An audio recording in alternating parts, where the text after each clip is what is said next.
ঠাকুর মা স্বামীজির শ্রীচরণে ভক্তিপূর্ণ প্রণাম জানিয়ে আজকের নিবেদন মাতৃ সমীপে স্বামী শারদেশানন্দ। প্রথমবার যখন মাকে দর্শন করতে উদ্বোধনে যাই তখন মা দেশে, তাই মাকে দর্শনের সৌভাগ্য সেবার আর হলো না। পূজনীয়া গোলাপ মা তখন সেখানে। তাকে দর্শন ও প্রণাম করলে তিনি আমরা এত দূর দেশ থেকে কষ্ট করে এসেছি শুনে বিশেষ স্নেহ ও সহানুভূতি দেখালেন এবং মায়ের দর্শন হলো না বলে দুঃখ করতে লাগলেন। তখন মায়ের সম্বন্ধে বিশেষ কিছুই জানতাম না। শুনেছিলাম ঠাকুরের সহধর্মিণী, বেঁচে আছেন, উদ্বোধনে থাকেন, ভক্তরা তাকে দর্শন করেন এবং তিনি কোনো কোনো ভক্তকে দীক্ষাও দিয়ে থাকেন। কিন্তু উদ্বোধনে গোলাপ মার কথায় বুঝলাম মা কিছু ভিন্ন প্রকৃতির এবং তাকে দর্শন করা খুবই সৌভাগ্যের বিষয়। পরে পূজনীয় শরৎ মহারাজকে বলতে শুনি, মা আর ঠাকুর কি আলাদা? এই উক্তি শোনার পর মাকে দর্শন করার জন্য আমার মনে বিশেষ আগ্রহ হয়।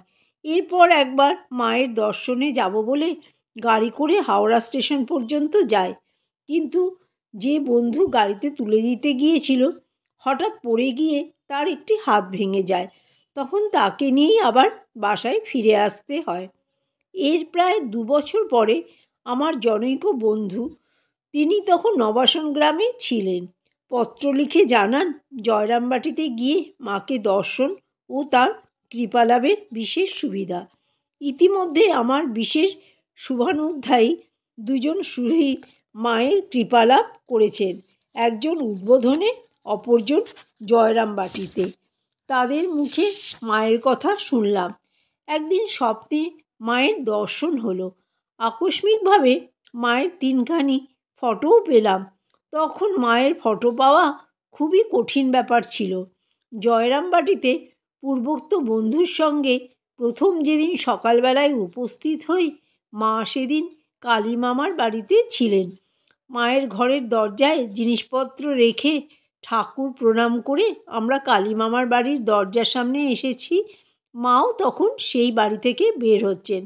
আমাদের দেখেই দরজার সামনে যে বিরাট পাথরের টুকরো আছে তাতেই বসে পড়লেন, নিচে পা মেলে কোলের ওপর হাত দুখানা রেখে, পরনে লাল নরুন পেরে সাদা কাপড়, মাথায় আধা ঘোমটা টানা, ডান দিক অনাবৃত, অল্প কোঁকড়ানো চুলের রাশি ডান কাঁধের উপর দিয়ে ঝুলে পড়েছে, হাতে বালা, পায়ে বৃদ্ধাঙ্গুষ্ঠীতে লোহার আংটি, গলায় খুব সরু রুদ্রাক্ষের মালা ঝুলছে, উন্নত দেহ। তখন তাকে বেশ সুস্থ সবল মনে হয়েছিল। প্রসন্ন বদনে মৃদু হেসে আমাদের মুখের দিকে চেয়ে বন্ধুকে জিজ্ঞাসা করলেন, এ ছেলেটি কে গো? বন্ধু উত্তর দিলেন, মা, আপনারই ছেলে, আমার বাল্যবন্ধু। দুজনে মাকে প্রণাম করলাম। মা আমাদের স্নেহ আশীর্বাদ জানিয়ে ডেকে ঘরে নিয়ে চললেন। মায়ের রূপ দেখলাম, কথা শুনলাম। মা সত্যিই মা। মনে পড়ে গেল স্বপ্নে দেখা সেই মুখের কথা। অজানা অচেনা কোথাও এসেছি বলে মনে হলো না। এক মুহূর্তে আপনার হয়ে গেলাম। ভয়, ভাবনা, সংকোচ সব কাটিয়ে দিলেন। প্রসাদ পাবার সময় মা নিজ হাতে পরিবেশন করে খাওয়ালেন। নানা কথা হলো। আমার বন্ধুটি কথা প্রসঙ্গে বললেন, ওর কাছেই আমি প্রথম ঠাকুরের কথা শুনেছিলাম। আমিও বললাম, আবার ওই আমাকে আপনার কাছে নিয়ে এসেছে।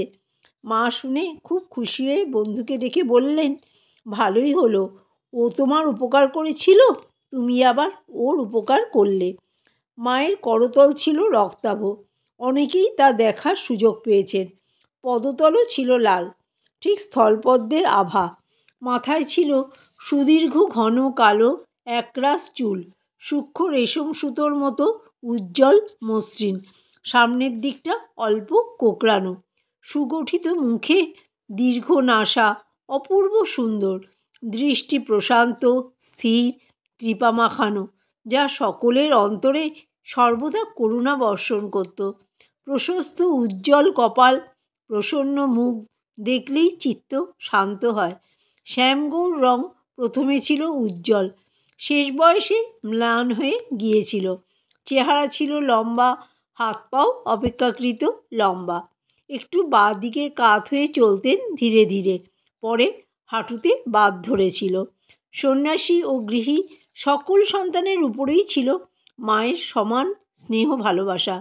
গৃহস্থ সন্তানেরাও যখন মায়ের কাছে এসেছেন, কখনো তাদের মনে হয়নি যে তাদের প্রতি মায়ের কোনো প্রকার বৈষম্যমূলক আচরণ হচ্ছে বা স্নেহ মমতার কিছু কমতি আছে।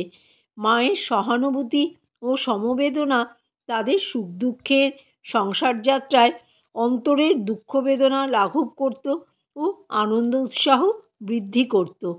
মা অনেকেরই বাড়িঘর, পরিবার পরিজন, চাকরি রোজগার, সাংসারিক অবস্থার খোঁজ নিতেন। তারা কোনো সমস্যার কথা নিবেদন করলে মা তা মনোযোগ দিয়ে শুনে সঠিক কর্তব্য নির্দেশ করতেন ও উপদেশ দিতেন। কি আশ্চর্য তীক্ষ্ণ দৃষ্টি ছিল মায়ের, ভেবে অবাক হয়ে যায়। জয়রামবাটিতে বিভিন্ন স্থানের ভক্ত সমাগত হলে মা রাঁধুনি মাসিকে ঠিক বলে দিতেন কে কী খাবে, কতটা খাবে, এমনকি রুটির সংখ্যা পর্যন্ত। তাই মায়ের বাড়িতে মায়ের কাছে খেয়ে ছেলেমেয়ের এত তৃপ্তি। ঠাকুরের কথায় মা ঠিক জানে কোন ছেলের পেটে কী সয়। জয়রামবাটিতে দেখা যেত সব পুরুষ ভক্তকে খাইয়ে পরে স্ত্রী ভক্তদের নিয়ে মা নিশ্চিন্তে আহার করতে বসতেন। দৈবাৎ কোনো কাজের জন্য কোনো ছেলে বাইরে গেলে সে না ফেরা পর্যন্ত যত বেলাই হোক মা অপেক্ষা করতেন। রাস্তার দিকে চেয়ে থাকতেন, এগিয়ে গিয়ে দাঁড়াতেন। বাছা এত বেলা পর্যন্ত খায়নি, খিদে কষ্ট পাচ্ছে। উদ্বোধনে কিন্তু মুশকিলের ব্যাপার। ছেলেদের না খাইয়ে মা খাবেন না। আর গুরুগত প্রাণ নিষ্ঠাবান ভক্ত শারদানন্দ ইষ্টদেবীর আহারের আগেই বা কীভাবে খাবেন? সেজন্য ব্যবস্থা হয়েছে মা মেয়েদের নিয়ে একটা ঘরে আহারে বসবেন, আর শরৎ মহারাজ ছেলেদের সঙ্গে বসবেন অন্য একটি ঘরে। একই সময় মা পাড়াগাঁয়ের মেয়ে, দেরিতে খাওয়া অভ্যাস, সেজন্য শরৎ মহারাজেরও হাতের কাজ শেষ হতে হতে বেলা হয়ে যায়। শ্রী শ্রী ঠাকুরের প্রসাদ প্রথমে মায়ের পাতে পরিবেশন করা হলো। মা তাড়াতাড়ি মুখে দিয়ে শরতের জন্য মহাপ্রসাদ করলেন। গোলাপ মা সে প্রসাদ এনে দিলেন মহারাজকে। ভাগ্যবান সঙ্গীরাও সেই প্রসাদ থেকে বঞ্চিত হলো না। জয় মা শারদা।